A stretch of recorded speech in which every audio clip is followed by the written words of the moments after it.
I am Damayanti welcome to my YouTube channel. मु NET syllabus wise आलोचना करूली तो मु नेट सिलेबस को कंप्लीट कर देछि आपण माने प्लेलिस्ट जी देखिपारे। एवं मु आलोचना करी ओडिया सहित इतिहास बुक आमर प्रोफेसर बाउरू बंधुकर कौन कौन अच्छी देखा इम्पोर्टाट उपन्यास गल्प नाटक एवं कविता। प्रथम देखा ओडिया उपन्यास साहित्य।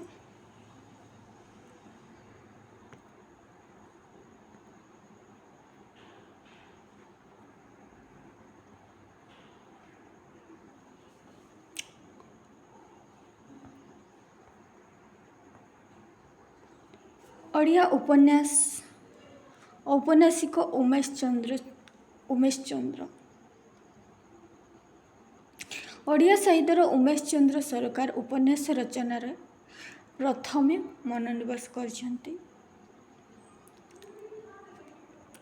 तो उमेश चंद्र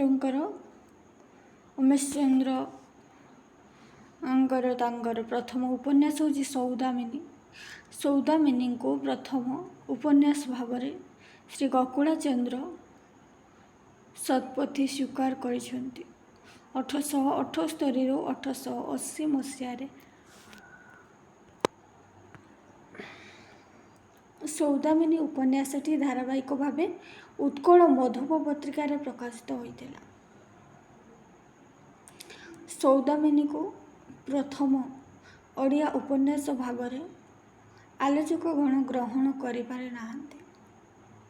उमेश चंद्र सरकार पद्ममाली 1888 एजावत आविष्कृत पूर्णांग ओडिया उपन्यास मध्य प्रथम है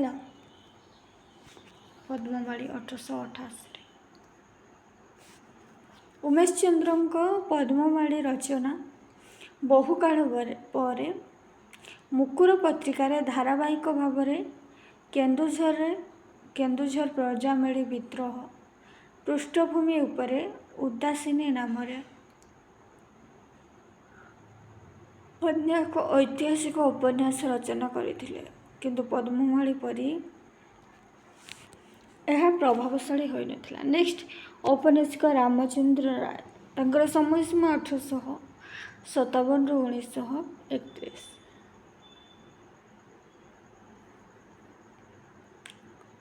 रामशंकर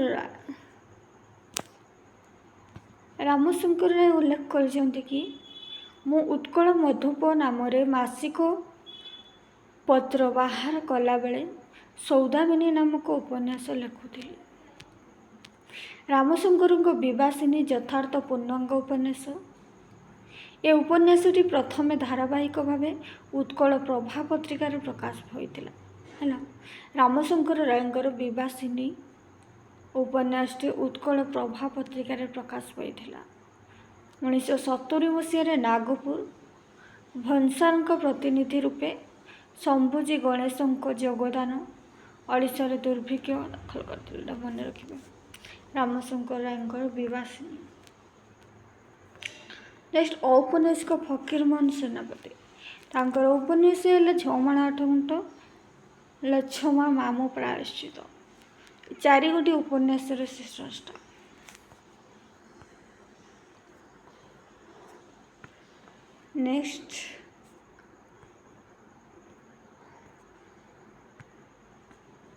नेक्स्ट औपन्यासिक गोपाल वल्लभ दास तांकर मुख्य उपन्यास हूँ भीमा भूया। 1909 यह रचना कर पीजी सिलेबस अच्छी। भीमा भूया सरदार पुओ होती भीमा और हरिचंदनर कन्या राजजेमा मध्य प्रणय कहानी को नहीं उपन्यासटी रचित। यहाँ मन रखिए आमर भूया समाज विषय भीमा भूया उपन्यासटी रचना। तो भूया सरदार पुओ होती भीमा और हरिचंदन राजा जी कि तांकर कन्या होती राजजेमा तांकर प्रणय प्रेम कहानी नहीं कि रचना कर। नेक्स्ट औपन्यासिक चिंतामणि महांती तांकर समय सीमा 1868 ରୁ 1943।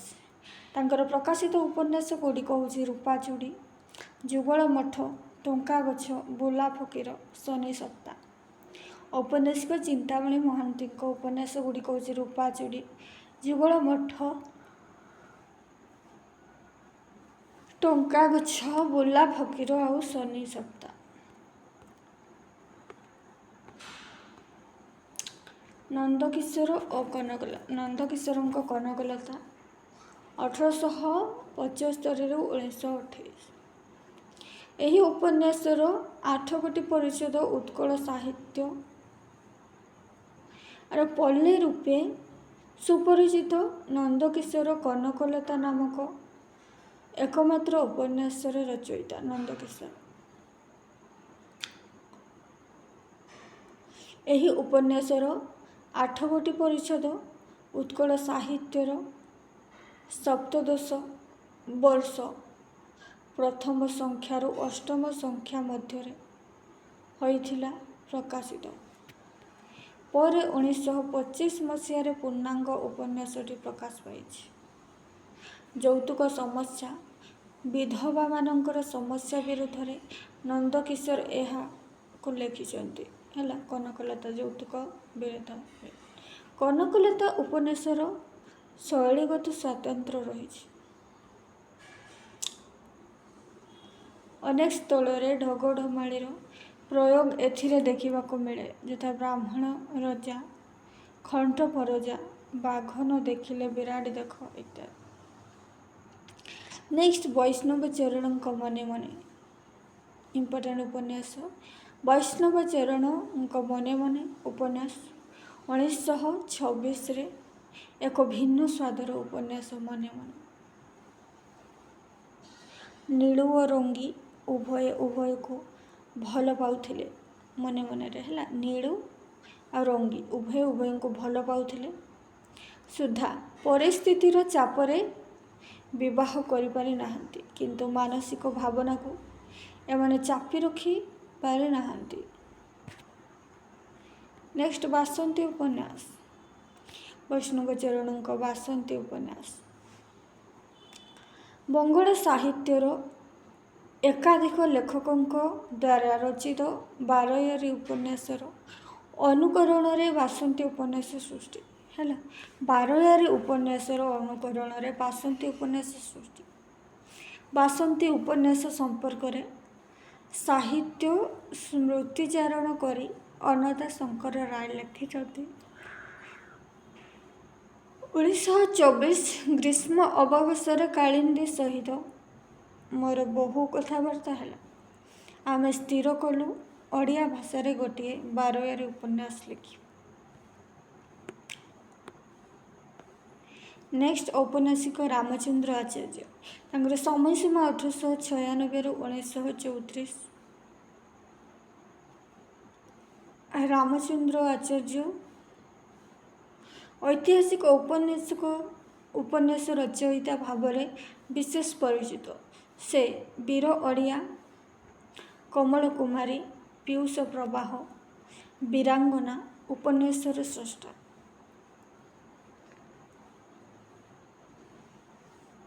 ହେଲା, ଔପନ୍ୟାସିକ ରାମଚନ୍ଦ୍ର ଆଚାର୍ଯ୍ୟ ସେ କ'ଣ କ'ଣ ଉପନ୍ୟାସ ରଚନା କରିଛନ୍ତି ନା ବୀର ଓଡ଼ିଆ, କମଳ କୁମାରୀ, ପୀୟୁଷ ପ୍ରବାହ, ବୀରାଙ୍ଗନା।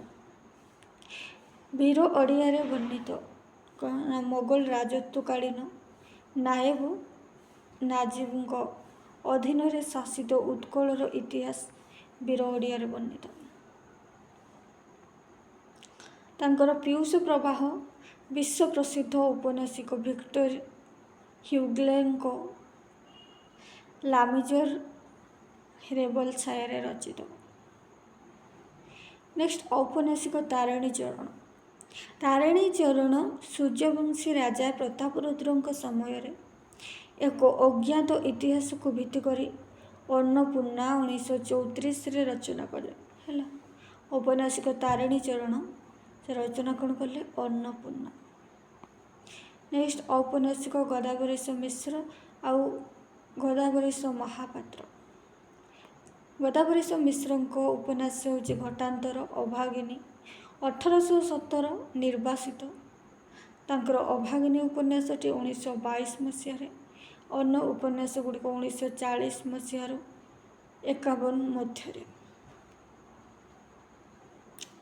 ଅଭାଗିନୀର କଥାବସ୍ତୁରେ ମଧ୍ୟ ଫରାସୀ ଔପନ୍ୟାସିକ ଭିକ୍ଟର ହ୍ୟୁଗୋ ଲା ମିଜରେବୁଲର ପ୍ରଭାବକୁ ଅସ୍ୱୀକାର କରିହେବ ନାହିଁ।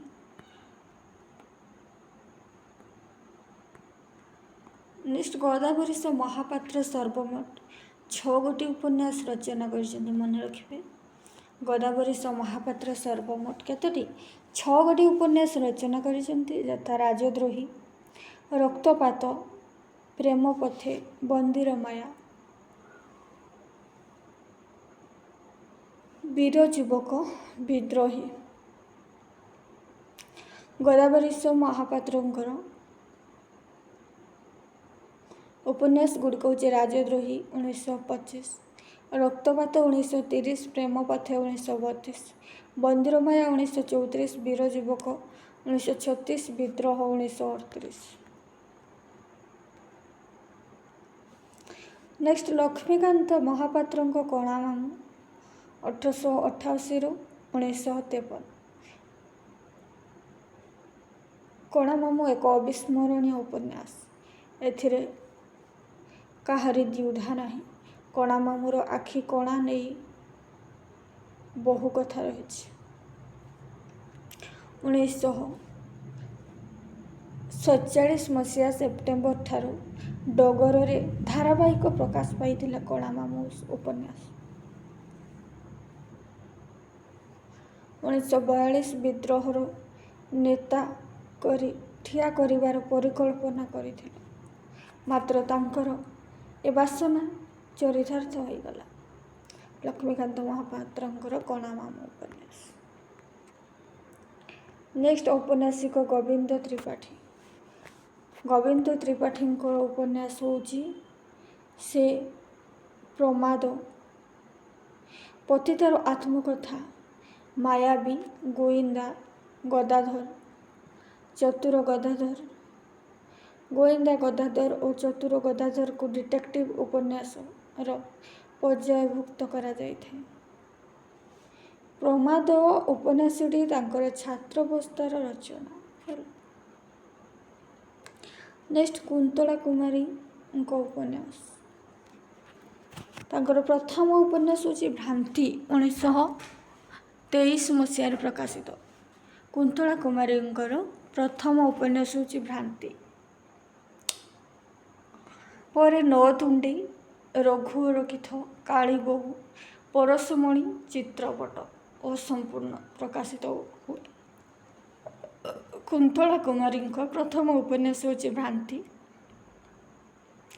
ତାପରେ ନଅତୁଣ୍ଡି, ରଘୁଅରକ୍ଷିତ, କାଳୀବୋହୂ, ପରଶମଣି, ଚିତ୍ରପଟ। ଭ୍ରାନ୍ତି ଉପନ୍ୟାସରେ ସେ ମଧ୍ୟବିତ୍ତ ଜମିଦାରର ପରିବାର ଜୀବନ୍ତ ଚିତ୍ର ଆଙ୍କିଛନ୍ତି। ଶେଫାଳୀ ଓ ଅନଙ୍ଗ ମୋହନଙ୍କ ପ୍ରେମ ବିରହ ଭ୍ରାନ୍ତି ଉପନ୍ୟାସରେ ହେଲା। ଶେଫାଳୀ ଆଉ ଅନଙ୍ଗ ମୋହନଙ୍କ ପ୍ରେମ ବିରହ ବର୍ଣ୍ଣିତ।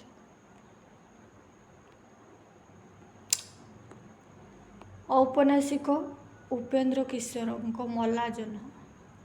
ମଲାଜହ୍ନ ଉପନ୍ୟାସଟି ଓଡ଼ିଆ ସାହିତ୍ୟର ଏକ ସ୍ମରଣୀୟ ଉପନ୍ୟାସ। ଉପେନ୍ଦ୍ର କିଶୋରଙ୍କ ମଲାଜହ୍ନ। ନାୟିକା ସତୀ, ନାୟକ ହେଉଛନ୍ତି ନାଥ ନନା। ପଢ଼ିଥିବେ ଆପଣମାନେ। ନେକ୍ସଟ, ଔପନ୍ୟାସିକ କମଳାକାନ୍ତ। କମଳାକାନ୍ତ ତାଙ୍କର ଉପନ୍ୟାସ ବୋଉ। ବୋଉ ସକାଶେ ପାଠକ ମହଲରେ ବିଶେଷ ପରିଚିତ। ବୋଉ ତାଙ୍କୁ ଯେତେବେଳେ 21 ବର୍ଷ ଆତ୍ମପ୍ରକାଶ କରିଥିଲେ। କମଳାକାନ୍ତଙ୍କ ବୋଉ ଉପନ୍ୟାସ ବ୍ୟତୀତ କମଳାକାନ୍ତ ଅନ୍ୟ ଉପନ୍ୟାସ ମଧ୍ୟ ରଚନା କରିଛନ୍ତି, ଯଥା ସରଦୀ ନାନୀ, ମଣିଷର ଦାବୀ, ମନର ଦାଉ, 24 ନମ୍ବର କ୍ୟାବିନ, ମଦ ଭାଟି, ଭାଉଜ ବୋହୂ, ମନ ଚୋରି, ଜୀବନ ସଉଦା, ସଦର ମଫସଲ, ଚରିତ୍ରହୀନା, ବନାନୀର ନିଦ୍ରାଭଙ୍ଗ, ଦୀପଶିଖା, ଆଜାନ, ଚାନ୍ଦିନୀ ଚୌକ, ଚିତ୍ର ତାରକା, ପଦ୍ମାଳୟା ହୋଟେଲ। ନେକ୍ସଟ, ଔପନ୍ୟାସିକ ଚକ୍ରଧର ମହାପାତ୍ର 1908-1982। ଚକ୍ରଧର ମହାପାତ୍ର। ତାଙ୍କର ଉପନ୍ୟାସ ଗୁଡ଼ିକ ହେଉଛି ଅପୂର୍ଣ୍ଣ ପ୍ରେମ, ରଣମାଧୁରୀ, ହସିଲା ଜହ୍ନ, ମଲା ଜହ୍ନର ଉଦ୍ଧାର, ହସିଲା ଜହ୍ନ, ଗୋବର ଗୋଟେଇ, ବଙ୍ଗାଳୀ, ରଡ଼ଙ୍ଗ ବକ୍ସିସ୍, ଚକ୍ରଧର ମହାପାତ୍ରଙ୍କ ଉପନ୍ୟାସ। ନେକ୍ସଟ ଔପନ୍ୟାସିକ ହରେକୃଷ୍ଣ ମହତାବ। ଡକ୍ଟର ହରେକୃଷ୍ଣ ମହତାବ ଜଣେ ଔପନ୍ୟାସିକ ଭାବରେ ନିଜର ପରିଚୟ। ତାଙ୍କ ଉପନ୍ୟାସ ଗୁଡ଼ିକ ଡକ୍ଟର ହରେକୃଷ୍ଣ ମହତାବଙ୍କ ଉପନ୍ୟାସ ଗୁଡ଼ିକ ହେଉଛି ପ୍ରତିଭା, ଅବ୍ୟାପାର, ନୂତନ ଧର୍ମ, ଟାଉଟର, ତୃତୀୟ ପର୍ବ। ଔପନ୍ୟାସିକ ହରେକୃଷ୍ଣ ମହତାବଙ୍କର ଉପନ୍ୟାସ ଗୁଡ଼ିକ ହେଉଛି ପ୍ରତିଭା, ଅବ୍ୟାପାର, ନୂତନ ଧର୍ମ, ଟାଉଟର, ତୃତୀୟ ପର୍ବ। ନୂତନ ଧର୍ମ ତାଙ୍କର ଏକ ସଫଳ ସାମାଜିକ ଉପନ୍ୟାସ। ତୃତୀୟ ପର୍ବ 1975ରେ। ନେକ୍ସଟ ଔପନ୍ୟାସିକ କାଳିନ୍ଦୀ ଚରଣ। କାଳିନ୍ଦୀ ଚରଣ ଏକାଧିକ ଉପନ୍ୟାସ ରଚୟିତା ସେ। ମାଟିର ମଣିଷ ଉପନ୍ୟାସର ବରେଣ୍ୟ ସ୍ରଷ୍ଟା ଭାବରେ ତାଙ୍କୁ ସୁଖ୍ୟାତି। କାଳିନ୍ଦୀ ଚରଣଙ୍କ ଉପନ୍ୟାସ ମାଟିର ମଣିଷ, ମୁକ୍ତାଗଡ଼ର କ୍ଷୁଧା, ଅମର ଚିତା, ମାଟିର ମଣିଷ, ଆଜିର ମଣିଷ, ଲୁହାର ମଣିଷ ଗୋଟେ। ମୁକ୍ତାଗଡ଼ର କ୍ଷୁଧା ଉପନ୍ୟାସରେ ବିଳାସୀ ଶୁଭକାନ୍ତ ଜନସାଧାରଣଙ୍କର କାତର ଆର୍ତ୍ତନାଦରେ ଜନସେବକ ଶୁଭକାନ୍ତରେ ନିଜକୁ ରୂପାନ୍ତରିତ କରିଛନ୍ତି। ମାଟିର ମଣିଷ, ଲୁହାର ମଣିଷ, ଆଜିର ମଣିଷ ଗୋଟିଏ ପର୍ଯ୍ୟାୟରେ ଉପନ୍ୟାସ। ମାଟିର ମଣିଷରେ ବରଜି ହେଉଛି ପ୍ରଧାନ ଚରିତ୍ର। ନେକ୍ସଟ ଔପନ୍ୟାସିକ ନିତ୍ୟାନନ୍ଦ। ତାଙ୍କର ସମୟ ସୀମା 1912। ନିତ୍ୟାନନ୍ଦ ମହାପାତ୍ରଙ୍କର ଉପନ୍ୟାସ ହେଉଛି ଭୁଲ, ଭଙ୍ଗା ହାଡ଼, ହିଡ଼ ମାଟି, ଜଳନ୍ତା ନିଆଁ, ଜିଅନ୍ତା ମଣିଷ, ଜୀବନର ଲକ୍ଷ୍ୟ, ସୁଖର ସନ୍ଧାନୀ, ପିରତି ପଥ ଖସଡ଼ା, ଘରଡିହ। ଔପନ୍ୟାସିକ ନିତ୍ୟାନନ୍ଦ ମହାପାତ୍ରଙ୍କର ଉପନ୍ୟାସ ଗୁଡ଼ିକ ହେଉଛି ଭୁଲ, ଭଙ୍ଗା ହାଡ଼, ହିଡ଼ ମାଟି, ଜଳନ୍ତା ନିଆଁ, ଜିଅନ୍ତା ମଣିଷ, ଜୀବନର ଲକ୍ଷ୍ୟ, ସୁଖର ସନ୍ଧାନେ, ପିରତି ପଥ ଖସଡ଼ା। ନେକ୍ସଟ ଔପନ୍ୟାସିକ ରାମପ୍ରସାଦ ସିଂହ। ରାମପ୍ରସାଦ ସିଂହଙ୍କର ଉପନ୍ୟାସ ମଧ୍ୟରେ ହେମଶିଖା, ସମାପ୍ତି, ମରୀଚିକା, ପୂଜାର ବଳି, ମରୁର ସାଥୀ, ଅଗ୍ନିପଥେ, ପ୍ରତିହିଂସା। ଔପନ୍ୟାସିକ ରାମପ୍ରସାଦ ସିଂହଙ୍କର ଉପନ୍ୟାସ ଗୁଡ଼ିକ ହେଉଛି ହେମଶିଖା, ସମାପ୍ତି, ମରୀଚିକା, ପୂଜାର ବଳି, ମରୁର ସାଥୀ, ଅଗ୍ନିପଥେ, ପ୍ରତିହିଂସା। ଔପନ୍ୟାସିକ ରାଜକିଶୋର ପଟ୍ଟନାୟକ। ଔପନ୍ୟାସିକ ରାଜକିଶୋର ପଟ୍ଟନାୟକଙ୍କ ଉପନ୍ୟାସ ହେଉଛି ପଞ୍ଜୁରୀ ପକ୍ଷୀ, ପ୍ରେମର ନିୟତି, ସିନ୍ଦୁର ଗାର, ଅସରନ୍ତି। ଔପନ୍ୟାସିକ ରାଜକିଶୋର ପଟ୍ଟନାୟକଙ୍କର ଉପନ୍ୟାସ ପଞ୍ଜୁରୀ ପକ୍ଷୀ, ପ୍ରେମର ନିୟତି, ସିନ୍ଦୁର ଗାର, ଅସରନ୍ତି। ସ୍ମୃତି ମଣିଷ, ସପନ କୁହୁଡ଼ି, ବିରହିଣୀ, ଭସା ମେଘ, ସଞ୍ଜବତୀ, ପ୍ରେମିକର ଡାଏରୀ, ଚଲାବାଟ, କଜଳ ଗାର, ଅଷ୍ଟମୀ ଚାନ୍ଦ, କଳା ପରଦା, ସକାଳ କୁହୁଡ଼ି, ପ୍ରୀତିର ବଣିକ, ପ୍ରୀତିର ଅକଜଳ ପ୍ରଭୃତି। ନେକ୍ସଟ ଔପନ୍ୟାସିକ ଲକ୍ଷ୍ମୀଧର ନାୟକ। ତାଙ୍କର ଉପନ୍ୟାସ ହେଉଛି ଉଦ୍ଭ୍ରାନ୍ତ। ଲକ୍ଷ୍ମୀଧର ନାୟକଙ୍କ ଉଦ୍ଭ୍ରାନ୍ତ, ସର୍ବହରା, ଚରିତ୍ରହୀନତାର ଚିଠି, ହାୟରେ ଦୁର୍ଭାଗ୍ୟ ଦେଶ, ଭୁଲିଲ ସତେ ସଖୀ, ଆସିବ କେବେ ପ୍ରିୟ, ସେ ମରି ନାହିଁ, ମୋ ସ୍ୱପ୍ନ ସହର। ଲକ୍ଷ୍ମୀଧର ନାୟକଙ୍କ ଉପନ୍ୟାସ ଉଦ୍ଭ୍ରାନ୍ତ, ସର୍ବହରା, ଚରିତ୍ରହୀନତାର ଚିଠି, ହାୟରେ ଦୁର୍ଭାଗ୍ୟ ଦେଶ, ଭୁଲିଲ ସତେ ସଖୀ, ଆସିବ କେବେ ପ୍ରିୟ, ସେ ମରି ନାହିଁ, ମୋ ସ୍ୱପ୍ନର ସହର। ଔପନ୍ୟାସିକ ସୀତାଦେବୀ ଖାଡ଼ଙ୍ଗା। ବସନ୍ତ କୁମାରୀ ଆଉ ସୀତାଦେବୀ ଖାଡ଼ଙ୍ଗା।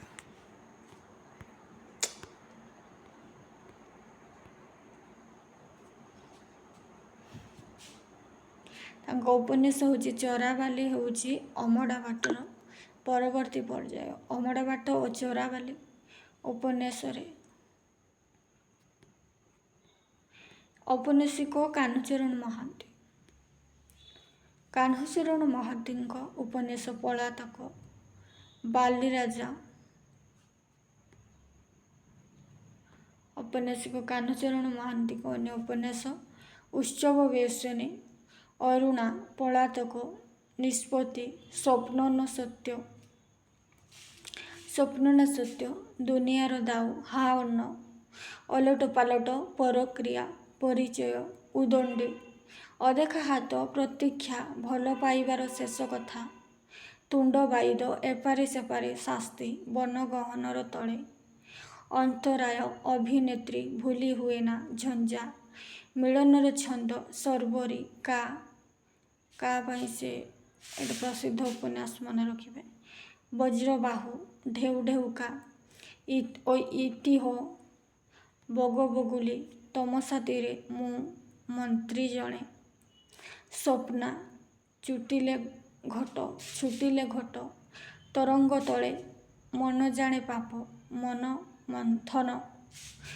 ମନ୍ଥନ, ଅତି ଗୋପନୀୟ,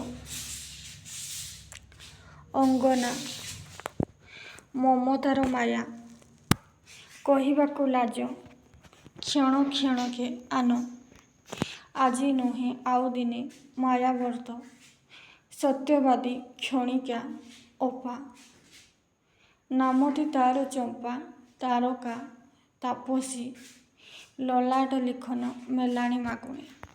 ଆଉ ଗୁଡ଼ିକ ହେଉଛି ଆମର କାହ୍ନୁଚରଣ ମହାନ୍ତିଙ୍କ ଉପନ୍ୟାସ। ଆଉଥରେ ଦେଖନ୍ତୁ, ଉତ୍ସବ ବେସନେ, ଅରୁଣା, ପଳାତକ, ନିଷ୍ପତ୍ତି, ସ୍ୱପ୍ନ ନା ସତ୍ୟ, ଦୁନିଆର ଦାଉ, ହା ଅନ୍ନ, ଏଇଟା ଇମ୍ପୋର୍ଟାଣ୍ଟ, ଓଲଟ ପାଲଟ, ପରକ୍ରିୟା, ପରିଚୟ, ଉଦଣ୍ଡି, ଅଦେଖା ହାତ, ପ୍ରତୀକ୍ଷା, ଭଲ ପାଇବାର ଶେଷ କଥା, ତୁଣ୍ଡ ବାଇଦ, ଏପାରେ ସେପାରେ, ଶାସ୍ତି ମଧ୍ୟ ଇମ୍ପୋର୍ଟାଣ୍ଟ, ବନ ଗହନର ତଳେ, ଅନ୍ତରାୟ, ଅଭିନେତ୍ରୀ, ଭୁଲି ହୁଏନା, ଝଞ୍ଜା ମଧ୍ୟ ଇମ୍ପୋର୍ଟାଣ୍ଟ, ମିଳନର ଛନ୍ଦ, ସର୍ବରୀ, କା ମଧ୍ୟ ଇମ୍ପୋର୍ଟାଣ୍ଟ, ବଜ୍ରବାହୁ, ଢେଉ ଢେଉକା, ଇତିହ, ବଗ ବଗୁଲି, ତମ ସାଥିରେ ମୁଁ ମନ୍ତ୍ର ଜାଣେ, ସ୍ୱପ୍ନା, ଛୁଟିଲେ ଘଟ, ତରଙ୍ଗର ତଳେ, ମନ ଜାଣେ ପାପ, ମନ ମନ୍ଥନ, ଅତି ଗୋପନୀୟ, ଅଙ୍ଗନା, ମମତାର ମାୟା, କହିବାକୁ ଲାଜ, କ୍ଷଣ କ୍ଷଣକେ ଆନ, ଆଜି ନୁହେଁ ଆଉ ଦିନେ, ମାୟାବର୍ତ୍ତ, ସତ୍ୟବାଦୀ, କ୍ଷଣିକା, ଅପା, ନାମଟି ତାର ଚମ୍ପା, ତାରକା, ତାପସୀ, ଲଲାଟ ଲିଖନ, ମେଲାଣି ମାଗୁଣି।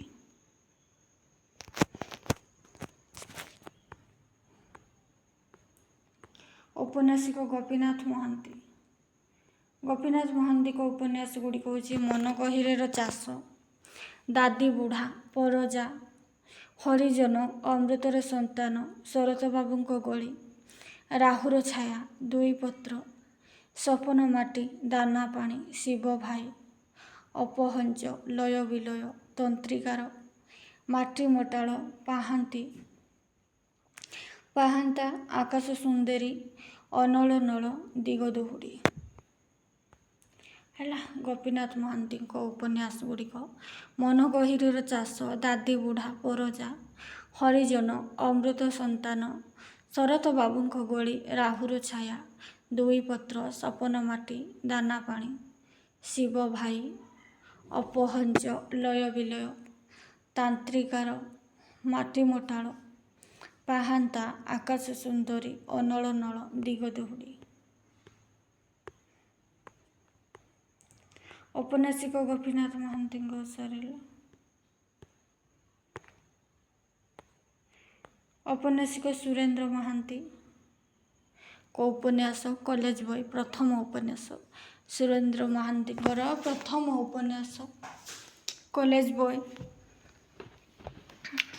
ବଧୂ ପ୍ରିୟା, ସହସ୍ର ଶଯ୍ୟାରୁ ନାୟିକା, ଅନ୍ଧ ଦିଗନ୍ତ, ନୀଳ ଶୈଳ, ଶତାବ୍ଦୀର ସୂର୍ଯ୍ୟ, କାଳାନ୍ତର, ହଂସ ଗୀତି, ଅଚଳାୟତନ, କୂଳବୃଦ୍ଧ, ନୀଳାଦ୍ରି ବିଜୟ, ନେତି ନେତି, କୃଷ୍ଣବେଣୀର ସନ୍ଧ୍ୟା, ଆଜୀବକର ଅଟ୍ଟହାସ୍ୟ।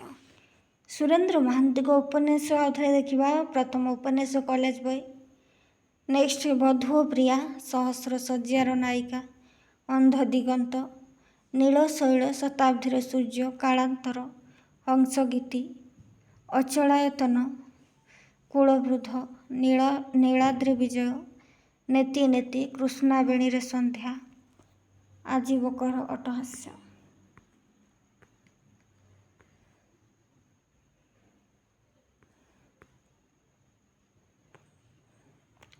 ଉପନ୍ୟାସିକା ଶାନ୍ତନୁ କୁମାର ଆଚାର୍ଯ୍ୟ। ତାଙ୍କ ଉପନ୍ୟାସ ହେଉଛି ନର କିନ୍ନର, ଶତାବ୍ଦୀର ନଚିକେତା। ଶାନ୍ତନୁ କୁମାର ଆଚାର୍ଯ୍ୟ, ନର କିନ୍ନର, ଶତାବ୍ଦୀର ନଚିକେତା, ତିନୋଟି ରାତ୍ରିର ସକାଳ, ଦକ୍ଷିଣବର୍ତ୍ତ, ଯାତ୍ରାର ପ୍ରଥମ ପାଦ, ଅନ୍ୟ ଏକ ସମୟ, ଅନ୍ୟ ଏକ ଭାରତ, ଶକୁନ୍ତଳା, ମନ୍ତ୍ରୀଙ୍କ ସେୟାର। ତିନୋଟି ରାତ୍ରିର ସକାଳ, ଦକ୍ଷିଣାବର୍ତ୍ତ, ଯାତ୍ରାର ପ୍ରଥମ ପାଦ, ଅନ୍ୟ ଏକ ସମୟ, ଅନ୍ୟ ଏକ ଭାରତ, ଶକୁନ୍ତଳା, ମନ୍ତ୍ରୀଙ୍କ ସେୟାର।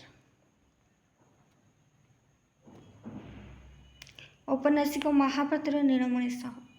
ତାଙ୍କର ଉପନ୍ୟାସ ହେଉଛି ଧରା ଓ ଧାରା, ତାମସୀ, ରାଧା। ଉପନ୍ୟାସିକ ମହାପାତ୍ର ନୀଳମଣି ସାହୁ। ଧରା ଓ ଧାରା, ତାମସୀ, ରାଧା। ଉପନ୍ୟାସିକ କୃଷ୍ଣପ୍ରସାଦ। କୃଷ୍ଣପ୍ରସାଦଙ୍କ ଉପନ୍ୟାସ ମୃଗତୃଷ୍ଣା, ସିଂହକୋଟି, ନେପଥ୍ୟ। ମୃଗତୃଷ୍ଣା, ସିଂହକୋଟି, ନେପଥ୍ୟ। ଉପନ୍ୟାସିକ ଚନ୍ଦ୍ରଶେଖର ରଥଙ୍କର ଉପନ୍ୟାସ ଯନ୍ତ୍ରାରୂଢ଼, ଐଶ୍ୱର୍ଯ୍ୟ ଉପନିବେଶ, ନବଜାତକ। ଉପନ୍ୟାସିକ ଚନ୍ଦ୍ରଶେଖର ରଥଙ୍କ ଉପନ୍ୟାସ ଯନ୍ତ୍ରାରୂଢ଼, ଐଶ୍ୱର୍ଯ୍ୟ ଉପନିବେଶ, ନବଜାତକ।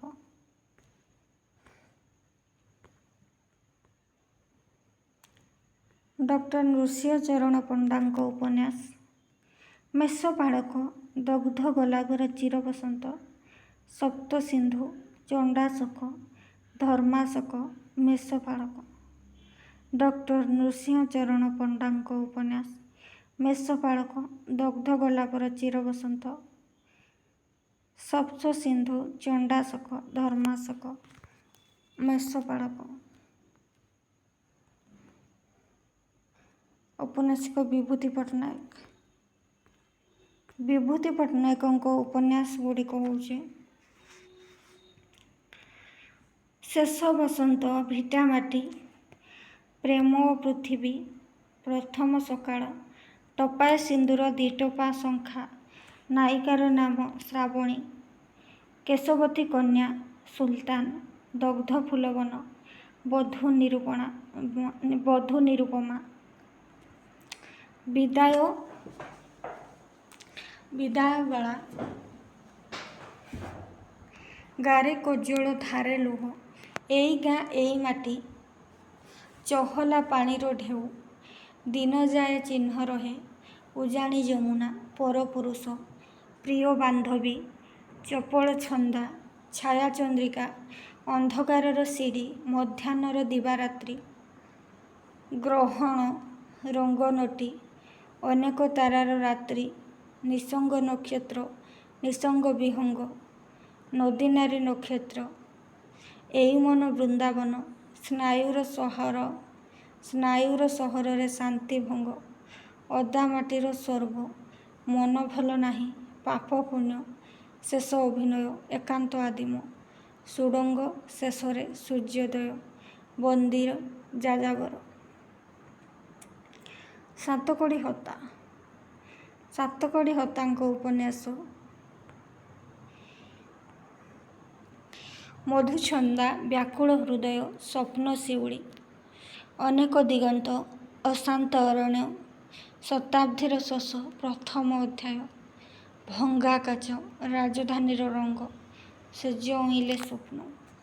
ଉପନ୍ୟାସିକ ଗଣେଶ୍ୱର ମିଶ୍ରଙ୍କ ଉପନ୍ୟାସ ସାମୁଦ୍ରିକ, ଆରୋହୀ, ନେତା। ସକାଳର ମୁହଁ। ଔପନ୍ୟାସିକ ଯଦୁନାଥ ଦାସ ମହାପାତ୍ରଙ୍କ ଉପନ୍ୟାସ ଲୁହାର ଫୁଲ, ରାହୁର ମୁକ୍ତି, ଗ୍ରାମ୍ୟ ନଦୀର ତୀରେ, ନିଡ଼ର ସନ୍ଧାନେ, ମେଘ ଶେଷ, ସନ୍ତାନ ସେତୁ।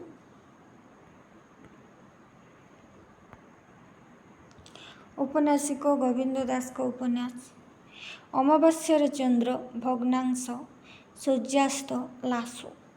ଗୋବିନ୍ଦ ଦାସ ଔପନ୍ୟାସିକ ଗୋବିନ୍ଦ ଦାସଙ୍କ ଉପନ୍ୟାସ ଅମାବାସ୍ୟାର ଚନ୍ଦ୍ର, ଭଗ୍ନାଂଶ, ସୂର୍ଯ୍ୟାସ୍ତ, ଲାଶୁ। ଚିତ୍ରଲେଖା ଜଗନ୍ନାଥ ପ୍ରସାଦ ଦାସ ଔପନ୍ୟାସିକ ଜଗନ୍ନାଥ ପ୍ରସାଦ ଦାସଙ୍କ ଉପନ୍ୟାସ ଜଗନ୍ନାଥ ପ୍ରସାଦ ଦାସଙ୍କ ଉପନ୍ୟାସ ଗୁଡ଼ିକ ହେଉଛି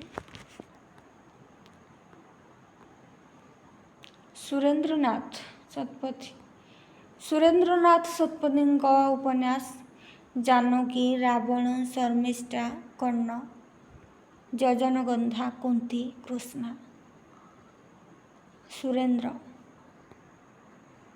ସୁରେନ୍ଦ୍ରନାଥ ଶତପଥୀଙ୍କ ଉପନ୍ୟାସ ଜାନକୀ, ରାବଣ, ଶର୍ମିଷ୍ଠା, କର୍ଣ୍ଣ, ଯଜନଗନ୍ଧା, କୁନ୍ତୀ, କୃଷ୍ଣା। ଔପନ୍ୟାସିକ ବରେନ୍ଦ୍ର କୃଷ୍ଣ ଧଳ ସନ୍ଧ୍ୟାର ମୁକୁର, ବିଦଗ୍ଧା ବିହଙ୍ଗୀ, ଅବ୍ୟର୍ଥ ମୃଗୟା, ନିଷିଦ୍ଧ ପ୍ରେମ, ଅଜ୍ଞାତବାସ। ବରେନ୍ଦ୍ର କୃଷ୍ଣ ଧଳଙ୍କର ଉପନ୍ୟାସ ସନ୍ଧ୍ୟାର ମୁକୁର, ବିଦଗ୍ଧ ବିହଙ୍ଗା, ଅବ୍ୟର୍ଥ ମୃଗୟା, ନିଷିଦ୍ଧ ପ୍ରେମ, ଅଜ୍ଞାତବାସ। ମନୋଜ ଦାସ ଔପନ୍ୟାସିକ ମନୋଜ ଦାସଙ୍କ ଉପନ୍ୟାସ ଗୁଡ଼ିକ ହେଉଛି ବୋଲ୍ଡର୍ସ, ପ୍ରବଞ୍ଚନ, କଦୁଳିର ବାଘ, ଅମୃତ ଫଳ। ମନୋଜ ଦାସଙ୍କ ଉପନ୍ୟାସ ବୋଲ୍ଡର୍ସ, ପ୍ରବଞ୍ଚନ, କଦୁଳିର ବାଘ, ଅମୃତ ଫଳ।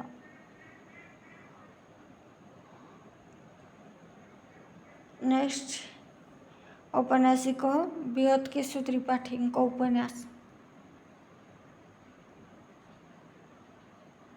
ତୁଷାର ମାନବ, ବାବୁ ବୁଗି।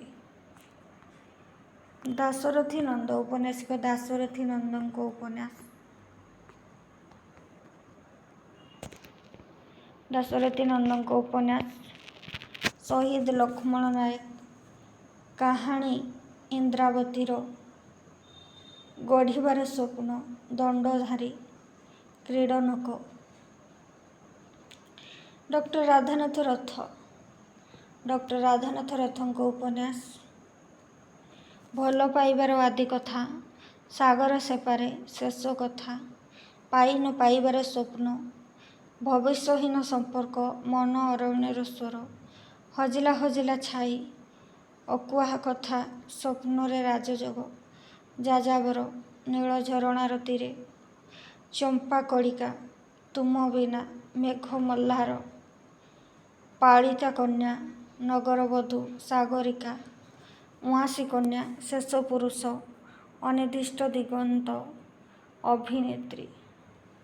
ଡକ୍ଟର ରାଧାନାଥ ରଥଙ୍କ ଉପନ୍ୟାସ ଗୁଡ଼ିକ ଭଲ ପାଇବାର ଆଦି କଥା, ସାଗର ସେପାରେ, ଶେଷ କଥା, ପାଇ ନ ପାଇବା ସ୍ୱପ୍ନ, ଭବିଷ୍ୟହୀନ ସମ୍ପର୍କ, ମନ ଅରଣ୍ୟର ସ୍ୱର, ହଜିଲା ହଜିଲା ଛାଇ, ଅକୁହା କଥା, ସ୍ୱପ୍ନରେ ରାଜଯୋଗ, ଯାଯାବର, ନୀଳ ଝରଣା ତୀରେ, ଚମ୍ପା କଳିକା, ତୁମ ବିନା, ମେଘ ମଲ୍ହାର, ପାଳିତା କନ୍ୟା, ନଗରବଧୂ, ସାଗରିକା, ଉଆଁସୀ କନ୍ୟା, ଶେଷ ପୁରୁଷ, ଅନିର୍ଦ୍ଦିଷ୍ଟ ଦିଗନ୍ତ, ଅଭିନେତ୍ରୀ।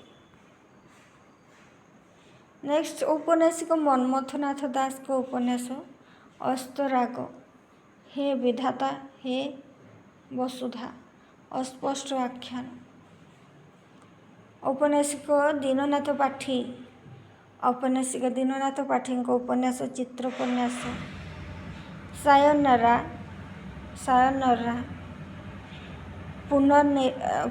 ପୁନର୍ନିର୍ବା ଶ୍ଳୋକ ଛନ୍ଦ ଗଙ୍ଗାବତରଣ ଗଛ କରଡ଼ରେ ହୃଦୟ। ଔପନ୍ୟାସିକ ମନ୍ମଥ ନାଥ ଦାସଙ୍କ ଉପନ୍ୟାସ ଅସ୍ତରାଗ ହେ ବିଧବା ହେ ବସୁଧା। ଔପନ୍ୟାସିକ ଦୀନନାଥ ପାଠୀଙ୍କ ଉପନ୍ୟାସ ସାୟନେରା ଚିତ୍ରୋପନ୍ୟାସ ପୁନର୍ବାର ଶ୍ଳୋକଛନ୍ଦ ଗଙ୍ଗାବତରଣ ଗଛ କରଡ଼ରେ ହୃଦୟ। ଔପନ୍ୟାସିକ ଭାସ୍କର ଜେନା ପଣ୍ଡା।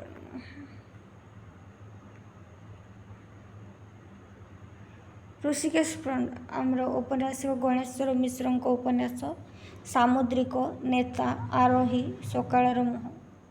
ଔପନ୍ୟାସିକ ଋଷିକେଶ ପଣ୍ଡା ଶୂନ ସାଙ୍ଗେ ସାମୟିକ ସନ୍ଧି।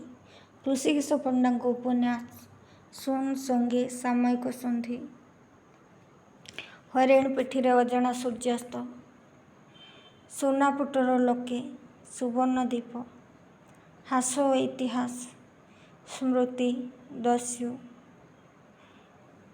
ସମକାଳୀନ ଔପନ୍ୟାସିକ ଦେଖିବା।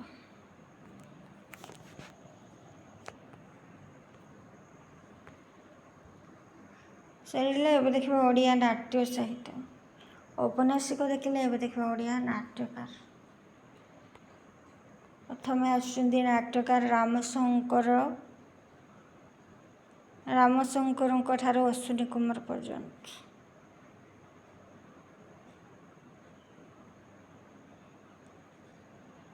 ଖଡ଼ିଆଳ ରାଜକୁମାର ବୀର ବିକ୍ରମ ଦେବ ଏହି ଆଦିକାଳରେ ଓଡ଼ିଆ ନାଟ୍ୟକାର ଆବିର୍ଭୂତ।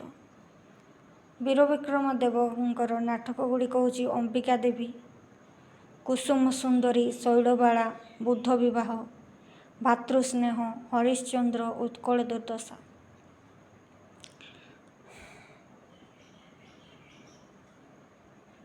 ନାରାୟଣ ଦେବଙ୍କ ନାଟକ ଗୁଡ଼ିକ ହେଉଛି ସଙ୍ଗୀତ ପ୍ରହ୍ଲାଦ ନାଟକ ବାଣତର୍ଫ ଦଳନ ନାଟକ ଚନ୍ଦ୍ରାବତୀ ସ୍ୱୟଂବର ଦାନ ପରୀକ୍ଷା।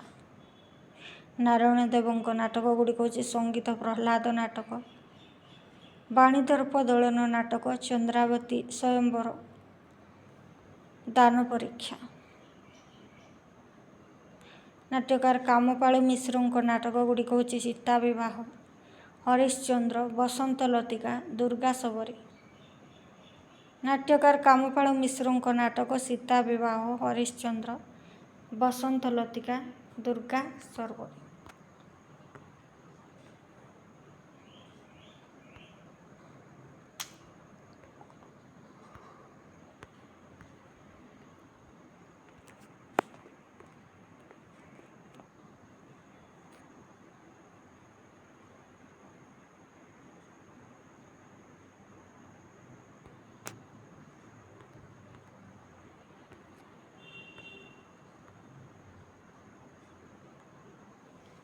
ନାଟ୍ୟକାର ହରିହର ରଥ। ନାଟ୍ୟକାର ହରିହର ରଥଙ୍କ ନାଟକ ଗୁଡ଼ିକ ହେଉଛି ବେଣୀ ସଂହାର ରାମଜନ୍ମ ନାଟକ ସେତୁବନ୍ଧ ରାବଣ ବଧ। ନାଟ୍ୟକାର ହରିହର ରଥଙ୍କ ନାଟକ ବେଣୀ ସଂହାର ରାମଜନ୍ମ ନାଟକ ସେତୁବନ୍ଧ ରାବଣ ବଧ। ନାଟ୍ୟକାର ଭିକାରୀ ଚରଣ ତାଙ୍କ ନାଟକ କଟକ ବିଜୟ ରତ୍ନମାଳୀ ନନ୍ଦିକେଶ୍ୱରୀ ଯୌତୁକ ପ୍ରହସନ। ସଂସାର ଚିତ୍ର।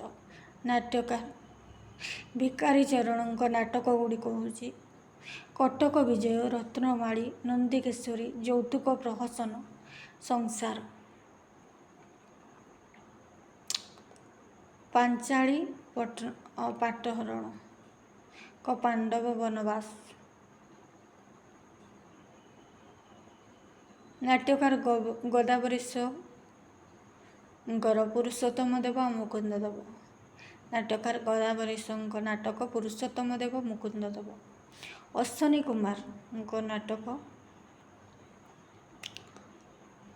କୁମାରଙ୍କ ନାଟକ ହେଉଛି ଭକ୍ତ ହରିଜନ, ରଘୁ ଅରକ୍ଷିତ, ବନ୍ଧୁ ମହାନ୍ତି, ଶାଲବେଗ, ସେଓଜି, କଳାପାହାଡ଼, କୋଣାର୍କ, କପିଳେନ୍ଦ୍ର ଦେବ, ଭୀଷ୍ମ, ହିନ୍ଦୁ ରମଣୀ, ଗୋବିନ୍ଦ ବିଦ୍ୟାଧର, ମାଷ୍ଟର ବାବୁ।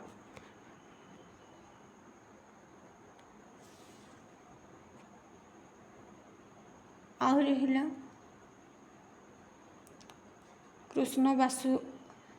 କୃଷ୍ଣପ୍ରସାଦ ବସୁଙ୍କ ନାଟକ ବାମନାବତାର, ନିକୁମ୍ଭିଲା, ଦେବବ୍ରତ।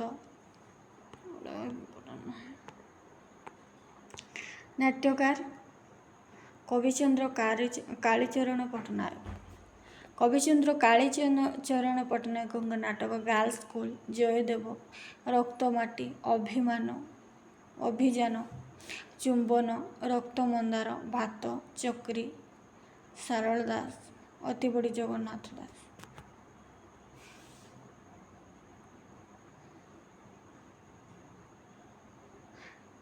କାଳୀଚରଣ ପଟ୍ଟନାୟକ। କବିଚନ୍ଦ୍ର କାଳୀଚରଣ ପଟ୍ଟନାୟକଙ୍କ ନାଟକ ଗାର୍ଲସ ସ୍କୁଲ, ଜୟଦେବ, ରକ୍ତମାଟି, ଭକ୍ତିଯାନ, ଚୁମ୍ବନ, ରକ୍ତମନ୍ଦାର, ଭାତ, ଚକ୍ରୀ, ସାରଳା ଦାସ, ଅତିବଡ଼ି ଜଗନ୍ନାଥ ଦାସ। ପ୍ରେମ ପୁଷ୍ପ, ମାଣିକ ଯୋଡ଼ି, ଅଶୋକ ସ୍ତମ୍ଭ, ଜୟମାଲ୍ୟ। ନାଟ୍ୟକାର ଉଦୟନାଥ ମିଶ୍ର। ଅଦ୍ୱୈତ ଚନ୍ଦ୍ର ମହାନ୍ତିଙ୍କ ନାଟକ ହେଉଛି ନରଦେବତା, ସାଧବଧି। ଉଦୟନାଥ ମିଶ୍ରଙ୍କର ନାଟକ ହେଉଛି କୋଇଲା କମ୍ପାନୀ, ଆଦର୍ଶ ପରିବାର, କୋଇଲା କମ୍ପାନୀ, ସ୍ୱେଚ୍ଛାମରଣ ସମିତି, ବିବାହ ଟ୍ରଷ୍ଟି। ଉଦୟନାଥ ମିଶ୍ରଙ୍କ ନାଟକ ହେଉଛି ଆଦର୍ଶ ପରିବାର, କୋଇଲା କମ୍ପାନୀ, ସ୍ୱେଚ୍ଛାମରଣ ସମିତି, ବିବାହ ଟ୍ରଷ୍ଟି। ରାମଚନ୍ଦ୍ର ମିଶ୍ରଙ୍କ ନାଟକ ଘର ସଂସାର, ଭାଇ ଭାଉଜ, ମୂଲିଆ, ସାଇ ପଡ଼ିଶା, ସେବିକା, ନରୋତ୍ତମ ଦାସ କହେ। ରାମଚନ୍ଦ୍ର ମିଶ୍ରଙ୍କ ନାଟକ ବହୁତ ଇମ୍ପୋର୍ଟାଣ୍ଟ। ଘର ସଂସାର, ଭାଇ ଭାଉଜ, ମୂଲିଆ, ସାଇ ପଡ଼ିଶା, ସେବିକା, ନରୋତ୍ତମ ଦାସ କହେ। ସାଧନା, ଫେରିଆ, ଭରସା, ଶଙ୍ଖା ସିନ୍ଦୁର, ପରକଲମ, ନଷ୍ଟ ଉର୍ବଶୀ, ନୂଆ ବୋହୂ। ତାଙ୍କର ମାଟିର ମଣିଷ, ମାମୁଁ ଛମାଣ ଦୃଷ୍ଟିରୁ ବେଶ ଗୁରୁତ୍ୱପୂର୍ଣ୍ଣ। ଶ୍ଵେତପଦ୍ମା, ଅଶାନ୍ତ ପରି ନାଟକମାନ ତାଙ୍କର ନୂତନ ଦୃଷ୍ଟି। ସେ ସମାଧାନ, କିରାଣୀ, ମାତୃମଙ୍ଗଳ କେନ୍ଦ୍ର, ଅମାବାସ୍ୟାର ଜହ୍ନ,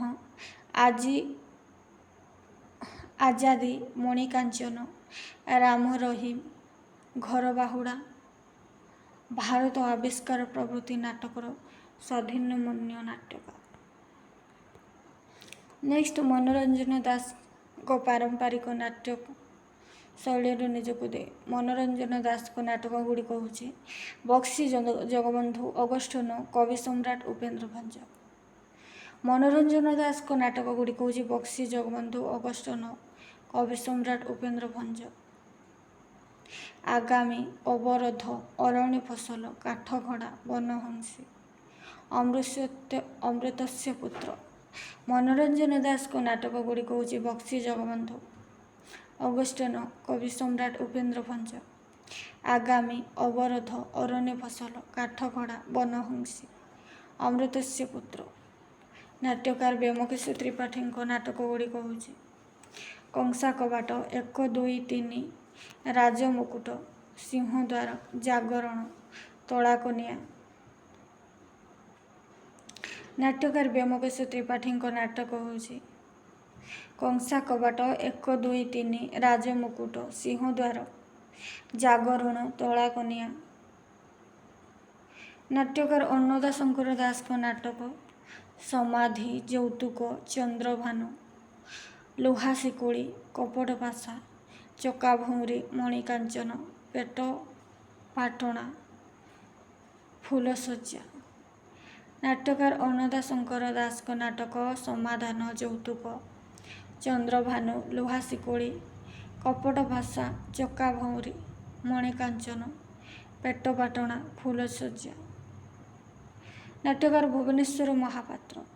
ନାଟ୍ୟକାର ଭୁବନେଶ୍ୱର ମହାପାତ୍ରଙ୍କ ନାଟକ ବାଟବରଣ, ବାଡ଼ୁଅ ଝିଅ,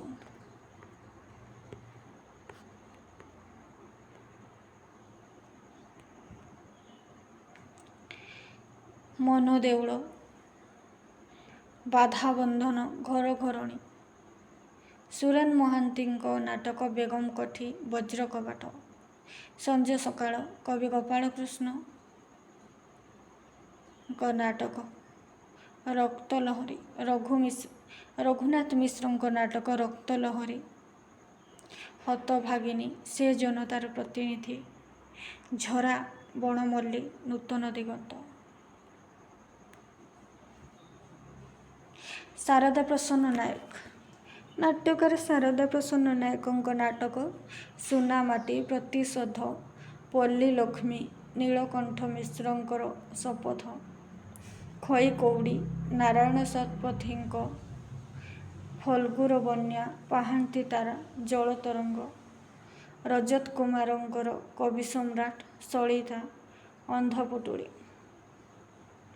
ନାଟ୍ୟକାର ଶାରଦା ପ୍ରସନ୍ନ ନାୟକଙ୍କ ନାଟକ ସୁନାମାଟି, ପ୍ରତିଶୋଧ, ପଲ୍ଲୀ ଲକ୍ଷ୍ମୀ। ନୀଳକଣ୍ଠ ମିଶ୍ରଙ୍କର ନାଟକ ଶପଥ। ଖଇକଉଡ଼ି, ନାରାୟଣ ଶତପଥୀଙ୍କ ଫଲ୍ଗୁର ବନ୍ୟା, ପାହାନ୍ତି ତାରା, ଜଳତରଙ୍ଗ। ରଜତ କୁମାରଙ୍କର କବି ସମ୍ରାଟ, ସଳିତା, ଅନ୍ଧପୁଟୁଳି ନାଟକ। ଯଦୁନାଥ ଦାସ ମହାପାତ୍ରଙ୍କ ନାଟକ ହେଉଛି ଅଥବା ଅନ୍ଧାର, ସଂଗ୍ରାମ, ସୂର୍ଯ୍ୟ ମନ୍ଦିର, ଭୁଲି ହୁଏନା, ଅଶାନ୍ତ ଦ୍ରୌପଦୀ। ଯଦୁନାଥ ଦାସଙ୍କ ନାଟକ ଗୁଡ଼ିକ ହେଉଛି ଅଥବା ଅନ୍ଧାର, ସଂଗ୍ରାମ, ସୂର୍ଯ୍ୟ ମନ୍ଦିର, ଭୁଲି ହୁଏନା, ଅଶାନ୍ତ ଦ୍ରୌପଦୀ। ନେକ୍ସଟ,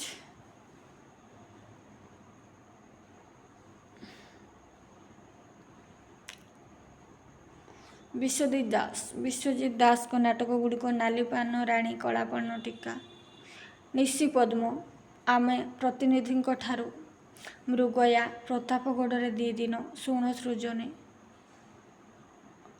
ନାଟ୍ୟକାର ବିଶ୍ୱଜିତ ଦାସଙ୍କ ନାଟକ ନାଲି ପାନ ରାଣୀ, କଳା ପାନ ଟିକା, ନିଶି ପଦ୍ମ, ଆମ ପ୍ରତିନିଧିଙ୍କ ଠାରୁ, ମୃଗୟା, ପ୍ରତାପଗଡ଼ରେ 2 ଦିନ, ଶୁଣ ସୃଜନୀ। କଥାବସ୍ତୁ ସନ୍ଧାନୀ। ନାଟ୍ୟକାର କାର୍ତ୍ତିକ ଚନ୍ଦ୍ର ରଥ। କାର୍ତ୍ତିକ ଚନ୍ଦ୍ର ରଥଙ୍କ ନାଟକ ଯଉଘର, ସମୁଦ୍ରର ରଙ୍ଗ ଯନ୍ତ୍ରଣା, ବହ୍ନିମାନ, ଈଶ୍ୱର ଜଣେ ଯୁବକ, ସ୍ମୃତି, ସାନ୍ତ୍ୱନା ଓ ଶୂନ୍ୟତା, ମାଂସର ଫୁଲ, ଚଇତି ଘୋଡ଼ା, ଶୁକସାରୀ କଥା। ଚାରିକାନ୍ଥର ନାଟକ ନିଃସଙ୍ଗ, ନିସର୍ଗ, ଜୀବନ ଯଜ୍ଞ। ନାଟ୍ୟକାର ପ୍ରଫୁଲ୍ଲ କୁମାର ରଥଙ୍କ ନାଟକ ଶବ ପଡ଼ିଛି, ଦିଟୋପା ଚୁଡ଼ି, ଅନେକ ଦିଗ ପତଙ୍ଗ, ସ୍ୱର୍ଣ୍ଣଚମ୍ପା, କାହାର ଛାଇ, ଯାହା କହିବି, ବିଷମ ବାହୁ।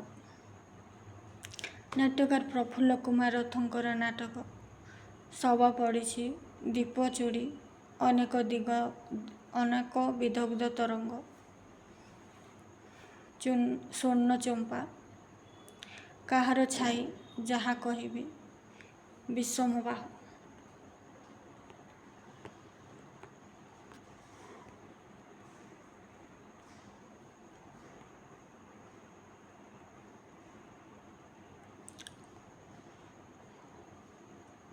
ଧୃତରାଷ୍ଟ୍ରର ଆଖି, ଗଣ୍ଡା, ଆତ୍ମଲିପି, ଶେଷ ପାହାଚ, ମହାନାଟକ,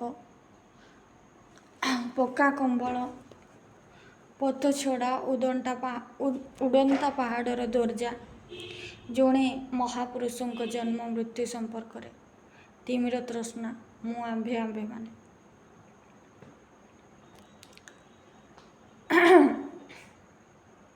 ବିଜୟ ମିଶ୍ରଙ୍କ ନାଟକ ହେଉଛି ଶବବାହକମାନେ, ଏକାକୀ, ଜନନୀ, ଅଶାନ୍ତ ଗ୍ରହ, ତିମିର ତୀର୍ଥ, 2ଟି ସୂର୍ଯ୍ୟ, ଦଗ୍ଧ ଫୁଲକୁ।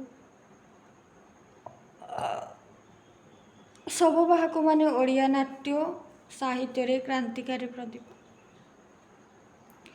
ନାଟ୍ୟକାର ବିଜୟ ମିଶ୍ରଙ୍କ ନାଟକ ଶବବାହକମାନେ, ଏକାକୀ, ଜନନୀ, ଅଶାନ୍ତ ଗ୍ରହ, ତିମିର ତୀର୍ଥ, 2ଟି ସୂର୍ଯ୍ୟ, ଫୁଲକୁ।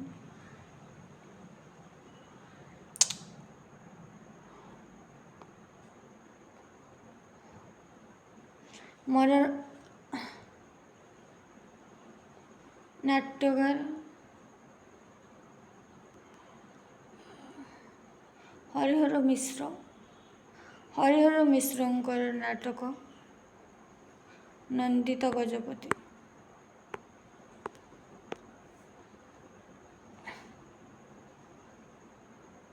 ରାତିର ଦୁଇଟି ଡେଣା ମଝି ଦରିଆ କାଗଜ ଡଙ୍ଗା ହେ ନିଷାଦ ନିବୃତ ହଉ। ପ୍ରମୋଦ ତ୍ରିପାଠୀଙ୍କ ନାଟକ ଅମାବାସ୍ୟାର ଅନ୍ଧକାର। ସମ୍ବାଳୁଆ ଶୁଣ ପରୀକ୍ଷା ଦଣ୍ଡଧାରୀ ରାଜକୀୟ ନାନାମୁନି ନାନା ମତ ଗୋଟିଏ ବୁଲା କୁକୁରର ଜନ୍ମ ବୃତ୍ତାନ୍ତ। ବିଜୟ କୁମାର ଶତପଥୀଙ୍କ ନାଟକ କ୍ଷୁଧିତ ସରୀସୃପ କଂସର ଆତ୍ମା ଫସିଲର ନିଦ୍ରାଭଙ୍ଗ ଶଣିତ ସ୍ୱାକ୍ଷର କାରାଗାରର କାହାଣୀ କର୍ଣ୍ଣ ପ୍ରଳୟ ପରେ ବିଷାଦ ବୃତ୍ତର କାହାଣୀ ଏଇ ଯେ ସୂର୍ଯ୍ୟ ଉଇଁ। ନାଟ୍ୟକାର ବିଜୟ କୁମାର ଶତପଥୀଙ୍କ ନାଟକ କ୍ଷୁଧିତ ସରୀସୃପ କଂସର ଆତ୍ମା ଫସିଲ ନିଦ୍ରାଭଙ୍ଗ ଶଣିତ ସ୍ୱାକ୍ଷର କାରାଗାରର କାହାଣୀ କର୍ଣ୍ଣ ପ୍ରଳୟ ପରେ ବିଷାଦ ବୃତ୍ତର କାହାଣୀ ଏଇ ଯେ ସୂର୍ଯ୍ୟ ଉଇଁ। ସ୍ୱର୍ଗାରୋହଣ ପାହାଡ଼ର ଅନ୍ୟ ରୂପ।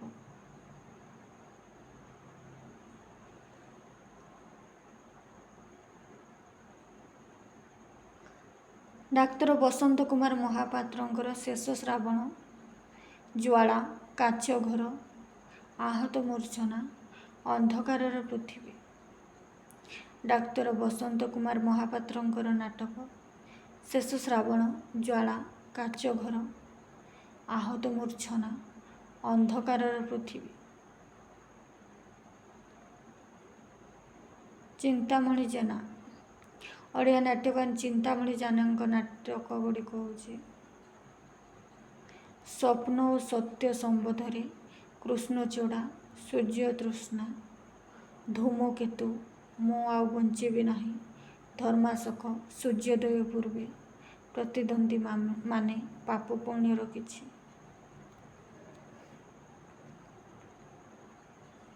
ଏବେ ଦେଖିବା ଓଡ଼ିଆ କ୍ଷୁଦ୍ର ଗଳ୍ପ। ଉପନ୍ୟାସ ସରିଲା, ନାଟକ ସରିଲା, ଏବେ ଦେଖିବା କ୍ଷୁଦ୍ର ଗଳ୍ପ।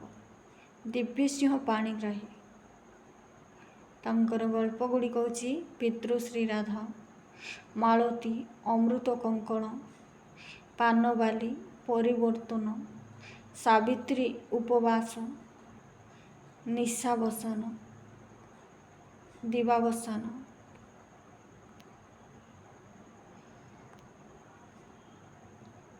କାନ୍ତ ଲକ୍ଷ୍ମୀକାନ୍ତ ଯଥାର୍ଥରେ ସେ ଫକୀରମୋହନଙ୍କ ଉପଯୁକ୍ତ ଦାୟକ। ତାଙ୍କର ଗଳ୍ପ ଗୁଡ଼ିକ ହେଉଛି ପ୍ରତିଦାନ ପ୍ରାୟଶ୍ଚିତ ପାପ ଗଣ୍ଡା ପ୍ରଜାପତିଙ୍କ ଉପହାର ପ୍ରଜାପତିଙ୍କ ଅଭିଶାପ ପରୀକ୍ଷା ସଫଳ ଆଦର୍ଶ ପତ୍ନୀ ବୁଢ଼ା ଶଙ୍ଖାରୀ ଗଳ୍ପ ଶହୀଦ ରବୀନ୍ଦ୍ରଙ୍କର କାବୁଲିୱାଲା ଗଳ୍ପ ଅଭୂତ।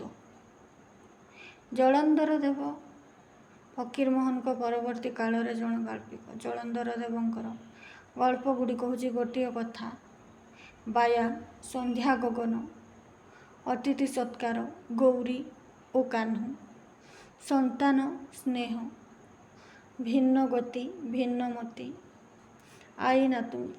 ଜଳନ୍ଧର ଦେବଙ୍କ ଗଳ୍ପ ଗୋଟିଏ କଥା ବାୟା ସନ୍ଧ୍ୟା ଗଗନ ଅତିଥି ସତ୍କାର ଗୌରୀ ଓ କାହ୍ନୁ ସନ୍ତାନ ସ୍ନେହ ଭିନ୍ନ ଗତି ଭିନ୍ନ ମତି ଆଇ ନାତୁଣୀ।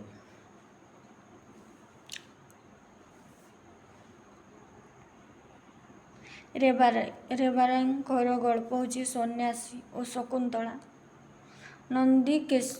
ନନ୍ଦିକେଶ୍ୱର ବଳଙ୍କର ଲକ୍ଷ୍ମୀ ବସନ୍ତ କୁମାରଙ୍କର ହୀରକ ଅଙ୍ଗୁରାୟ ଚିନ୍ତାମଣି ମହାନ୍ତିଙ୍କର ବେହେରା ଭୂଷଣ ଯୁଗଳ ମଠ ଗଦାଧର ମିଶ୍ରଙ୍କର ମିଳନ, ବ୍ରହ୍ମାନନ୍ଦ ଷଡ଼ଙ୍ଗୀଙ୍କ ପାର୍ବତୀ, ଗୋକୁଳାନନ୍ଦ ମହାପାତ୍ରଙ୍କ ଚିତ୍ର। କାଳିନ୍ଦୀ ଚରଣ ପାଣିଗ୍ରାହୀଙ୍କର ଗଳ୍ପ, ମାଂସର ବିଳାପ, ସାଗରିକା, ଶେଷ ରଶ୍ମି, ରାଶିଫଳ, ମୋ କଥାଟି ସରିନାହିଁ। କାଳିନ୍ଦୀ ଚରଣ ପାଣିଗ୍ରାହୀଙ୍କ ଗଳ୍ପ ଗୁଡ଼ିକ ମାଂସର ବିଳାପ, ସାଗରିକା, ଶେଷ ରଶ୍ମି, ରାଶିଫଳ, ମୋ କଥାଟି ସରିନାହିଁ।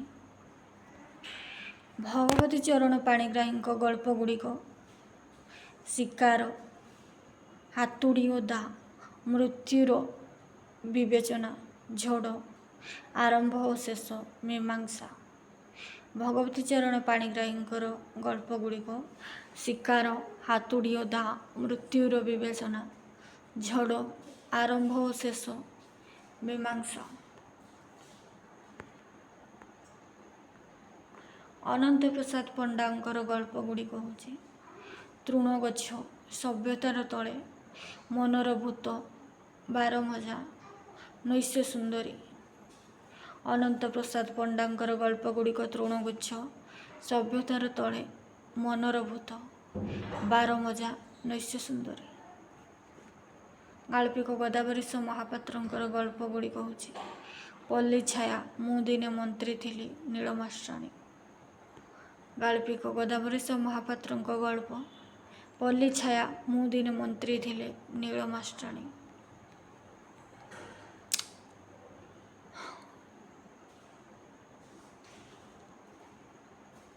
ନୀଳଲହରୀ, ବିକଚ ଶତଦଳ, ଜୟଶ୍ରୀ, ବନଜ୍ୟେଷ୍ଠା, ଜୟଶଙ୍ଖ, ଅଶୋକ ଚକ୍ର, ପଙ୍କଜଦନ, ଆଦିପୁରୁଷ, ମନୋରମୃଣାଳ। ନେକ୍ସଟ ପ୍ରାଣବନ୍ଧୁକ ଆମର ଗାଳ୍ପିକ ପ୍ରାଣବନ୍ଧୁକଙ୍କ ଗଳ୍ପ ଭ୍ରାନ୍ତି, ସୁଅ ମୁହଁରେ ପତର, ନିଶିତର ପ୍ରେତାତ୍ମା। ପ୍ରାଣବନ୍ଧୁକଙ୍କର ଗଳ୍ପ ଭ୍ରାନ୍ତି, ସୁଅ ମୁହଁରେ ପତର, ନିଶିତର ପ୍ରେତାତ୍ମା।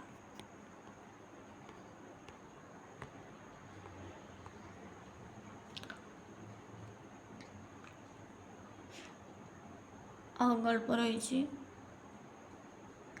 ତୁଠ ପଥର, ହୃଦୟର ବନ୍ଧନ, କଳ୍ପନାର ଫୁଲ, ଶାଳଗ୍ରାମ, ଭଡ଼ାଘର, ନିଶାଣ ଖୁଣ୍ଟ, ପଥର ଢିମା, ହାଟ ସଉଦା। ନେକ୍ସଟ ନିତ୍ୟାନନ୍ଦ ମହାପାତ୍ର ଗାଳ୍ପିକ ନିତ୍ୟାନନ୍ଦ ମହାପାତ୍ରଙ୍କର ଗଳ୍ପ ଧଳାଗାର, କଳାଗାର, କ୍ଷଣିକା, 11ଟା।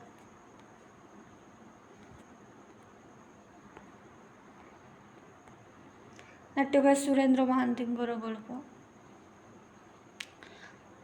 ମହାନଗରୀର ରାତ୍ରି, ରୁଟି ଓ ଚନ୍ଦ୍ର, ମରାଳର ମୃତ୍ୟୁ, ମହାନିର୍ମାଣ, କଲକାଟା, ଶେଷ କବିତା, ଦୁଇ ସୀମାନ୍ତ, କବି ଓ ନର୍ତ୍ତକୀ, ଯଦୁବଂଶ, ଅନ୍ୟାନ୍ୟ ଗଳ୍ପ, ସବୁଜ ପତ୍ର, ଧୂସର ଗୋଲାପ, ମାଂସର କୋଣାର୍କ।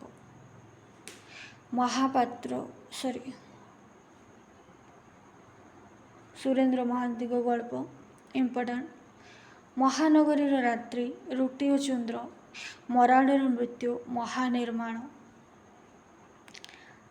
କାଲକାଟା, ଶେଷ କବିତା, ଦୁଇ ସୀମାନ୍ତ, କବି ଓ ନର୍ତ୍ତକୀ, ଯଦୁବଂଶ, ସବୁଜ ପତ୍ର, ଧୂସର ଗୋଲାପ, ମାଂସର କୋଣାର୍କ, ରାଜଧାନୀ। ସୁରେନ୍ଦ୍ର ମହାନ୍ତିଙ୍କ ଗଳ୍ପ। ନେକ୍ସଟ ଗାଳ୍ପିକ କିଶୋରଚରଣଙ୍କର ଗଳ୍ପ କିଶୋରୀଚରଣଙ୍କ ଗଳ୍ପ ଭଙ୍ଗା ଖେଳନା, ଲକ୍ଷ୍ୟ ବିହଙ୍ଗ, ଘର ବାହୁଡ଼ା, ମଣିହରା, ଠାକୁର ଘର, ନାଲି ଗୁଲୁଗୁଲୁ, ସାଧବ ବୋହୂ, ଗମନ, ଖେଳର ନାଁ ରଙ୍ଗ, ଭିନ୍ନ ପାଉଁଶ, ଚିତ୍ତଲହରୀ, ତ୍ରୟୋବିଂଶ ମୃତ୍ୟୁ। ଗାଳ୍ପିକ କିଶୋରୀଚରଣଙ୍କର ଗଳ୍ପ ଭଙ୍ଗା ଖେଳନା, ଲକ୍ଷ୍ୟ ବିହଙ୍ଗ, ଘର ବାହୁଡ଼ା, ମଣିହରା, ଠାକୁର ଘର, ନାଲି ଗୁଲୁଗୁଲୁ, ସାଧବ ବୋହୂ, ଗମନ, ଖେଳର ନାଁ ରଙ୍ଗ, ଭିନ୍ନ ପାଉଁଶ, ଚିତ୍ତଲହରୀ, ତ୍ରୟୋବିଂଶ ମୃତ୍ୟୁ। ମନୋଜ ଦାସଙ୍କ ଗଳ୍ପ ଗୁଡ଼ିକ ଲକ୍ଷ୍ମୀର ଅଭିସାର, ଆବୁ ପୁରୁଷ, ଅନ୍ୟାନ୍ୟ କାହାଣୀ, ଧୂମ୍ରାମ୍ବ ଦିଗନ୍ତ ଅନ୍ୟାନ୍ୟ କାହାଣୀ, ମନୋଜ ଦାସଙ୍କ କଥା ଓ କାହାଣୀ, ମନୋଜ ପଞ୍ଚବିଂଶତି, ଭିନ୍ନ ମଣିଷ ଅନ୍ୟାନ୍ୟ କାହାଣୀ।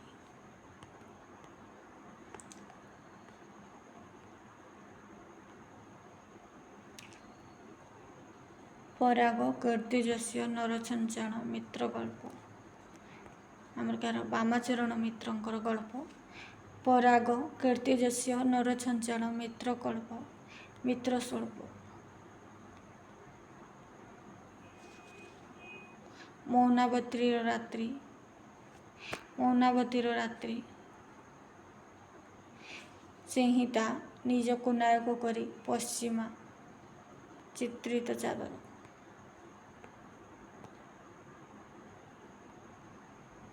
ମହାପାତ୍ର ନୀଳମଣି ସାହୁ, ମହାପାତ୍ର ନୀଳମଣି ସାହୁଙ୍କ ଗଳ୍ପ।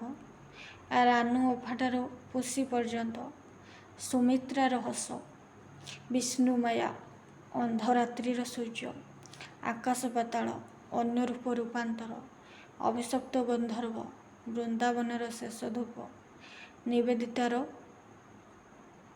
ନୈଶାଭିସାର।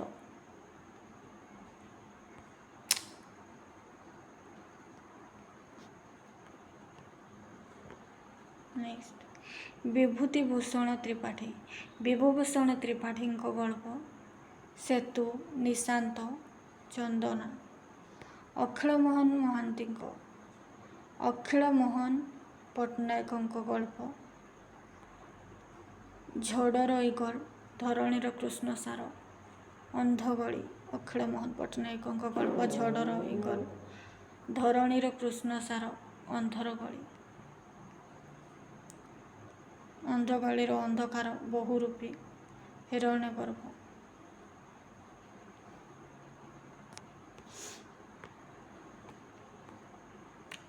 ଶାନ୍ତନୁ କୁମାର ଆଚାର୍ଯ୍ୟ, ଶାନ୍ତନୁ କୁମାର ଆଚାର୍ଯ୍ୟଙ୍କ ଗଳ୍ପ। ଦୁର୍ବାର, ଏଇ ଶେଷ ପଦଟି, ଅରଣ୍ୟଚୂଳ, ଅଦିନ ବଉଳ, ଆଦ୍ୟ ସକାଳ। ଶାନ୍ତନୁ କୁମାର ଆଚାର୍ଯ୍ୟଙ୍କ ଗଳ୍ପ ଦୁର୍ବାର, ଏଇ ଶେଷ ପଦଟି, ଅରଣ୍ୟଚୂଳ, ଅଦିନ ବଉଳ, ଆଦି ସକାଳ। ଫତୁରାନନ୍ଦଙ୍କ ଗଳ୍ପ ଗୁଡ଼ିକ ବିଦୂଷକ, ଟାହୁଲିଆ, ନବଜିଆ, ମସ୍କରା, ଥୋଟଲିବାଜ, ନିଦାବେହେଲ, ସାହିତ୍ୟ, ବଛାବଛି, ଗମାତ।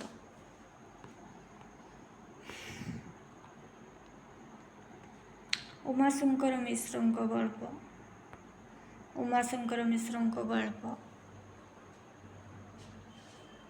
କାହାଣୀ ସ୍ତବକ, ଶ୍ଵେତ ଅନୃତ, ତ୍ରିଶଙ୍କୁ, ବହୁବହୁକା। ଭୁବନେଶ୍ୱର ବେହେରାଙ୍କ ଗଳ୍ପ, ଭୁବନେଶ୍ୱର ବେହେରାଙ୍କ କଥା କଥା ଓ ଲତା। ଫର ଫର ଉଡ଼େ ପଣତକାନି, ଆନ୍ସାରୀ ଚାଚା।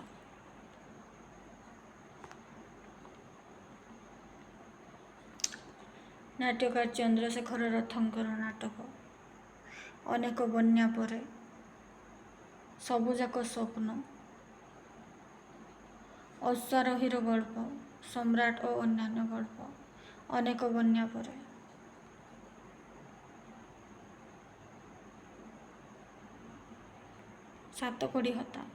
ସାତକଡ଼ି ହତାଙ୍କ ଗଳ୍ପ। ମଧୁଲଗ୍ନ, ମୋ ଗଳ୍ପର ନାୟକ, ନୀଳାଚଳକୁ ରାସ୍ତା, ବେଗମ ସାହେବ, ସଣିତାର ସ୍ୱପ୍ନ।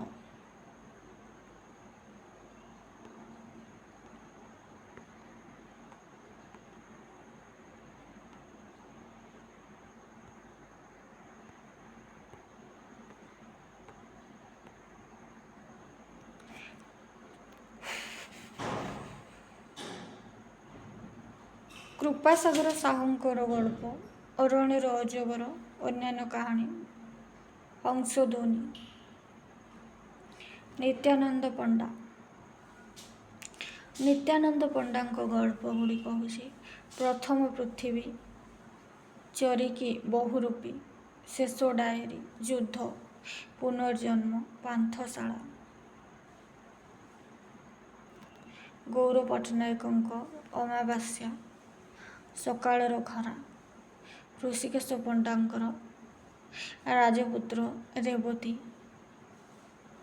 ତରୁଣକାନ୍ତି ମିଶ୍ରଙ୍କର ଗଳ୍ପ ନିଃସଙ୍ଗତାର ସ୍ୱର, କମଳ ଗାନ୍ଧାର, ବଉବ୍ରୀହି,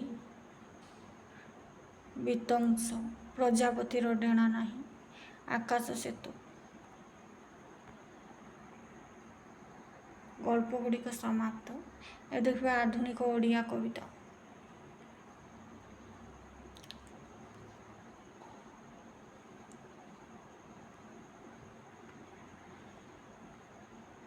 ଯୁବ ପ୍ରବର୍ତ୍ତକ କବିବର ରାଧାନାଥ ରାୟ।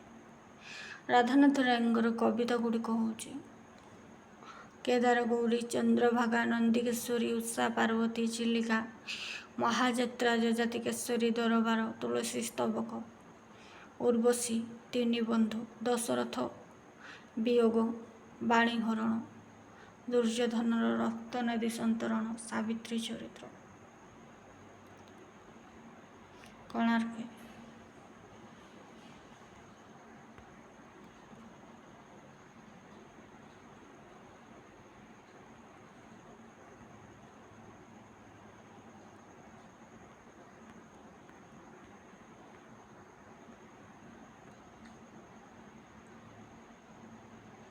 କବି ମଧୁସୂଦନ ରାଓ। ମଧୁସୂଦନ ରାଓଙ୍କର କବିତା ଗୁଡ଼ିକ ହେଉଛି ମଧୁସୂଦନ ରାଓ ଶିଶୁମାନଙ୍କୁ ଉଦ୍ଦେଶ୍ୟରେ କହିଛନ୍ତି। ଏଇଟା ମୁଁ ସତ୍ୟବାଦୀ ଆଉ ସବୁଜଧାରା ବୁକ୍ରେ ଆଲୋଚନା କରିଛି। ବାଲ୍ୟକାଳୁ ଧନ ଧର୍ମ ମୁଁ ସଞ୍ଜୀବି, ଏ ଜୀବନ ଅନିଶ୍ଚିତ, କେଜାଣି କାହାର, ଆଜ ମୃତ୍ୟୁକାଳ ଆସି ହେବ ଉପସ୍ଥିତ। ମଧୁସୂଦନଙ୍କ କବିତା ଗୁଡ଼ିକ ହେଉଛି ଛାନ୍ଦମାଳା, ପ୍ରଥମ ଭାଗ, ଦ୍ୱିତୀୟ ଭାଗ, କବିତାବଳୀ, କୁସୁମାଞ୍ଜଳି, ଉତ୍କଳ ଗାଥା, ଉତ୍ତର ରାମଚରିତ୍ର, ବସନ୍ତ ଗାଥା, ହିମାଚଳେ ଉଦୟ ଉତ୍ସବ, ଶିଶୁ ଗୀତ, ଇନ୍ଦ୍ରଧନୁ, ବିଜୁଳି। ସାବାସ ସାହିତ୍ୟ ଚର୍ଚ୍ଚା, ସାବାସ ଭଣ୍ଡ ରସାୟନ।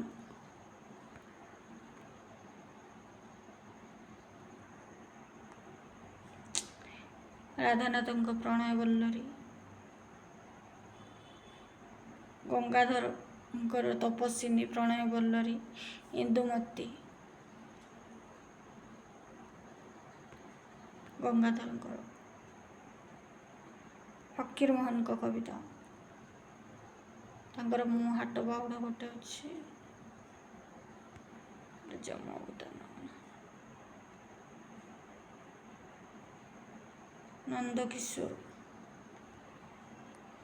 ନନ୍ଦକିଶୋରଙ୍କର କବିତା ନବବର୍ଷର ଭାବନା, ମେଘ ବରଷଇ ବିଜୁଳି ମାରଇ, ପବନ ବହଇ ଖରେ, ତରୁଣ ଯୌବନେ ପରାଣ ପ୍ରତିମା ଛାଡ଼ି ଆସିଅଛି ଘରେ। ଆଜିର ଆଲୋଚନା ଏତିକିରେ ସମାପ୍ତ। ପରବର୍ତ୍ତୀ ଭିଡ଼ିଓରେ କବିତା ଆଲୋଚନା କରିବାର ଅଛି।